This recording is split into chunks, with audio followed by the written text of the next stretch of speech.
Speaker कौमी assembly राजा परवेज अशरफ ने माजी को भुलाकर आगे बढ़ने की तजवीज़ दे दी। सियासी जमातों और तमाम इदारों के दरमियान जामिया मुज़ाकरात पर जोर देते हुए एक नए सोशल कॉन्ट्रैक्ट का मशवरा भी दे दिया। पीपी रहनुमा का इंटरव्यू आज शाम 7 बजे डॉन न्यूज़ पर नशर होगा।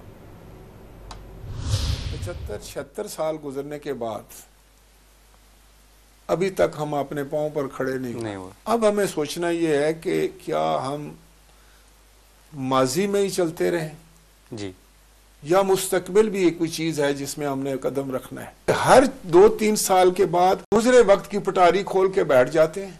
इस पे बिठाओ ना लोगों को, कोई डायलॉग ओपन तो करो। तो सर आप समझते हैं intra political parties dialogue open होने चाहिए। अब इंट्रा पार्टी डायलॉग एक डायलॉग हो और एक नया सोशल कॉन्ट्रैक्ट भी हो इस सोसाइटी में।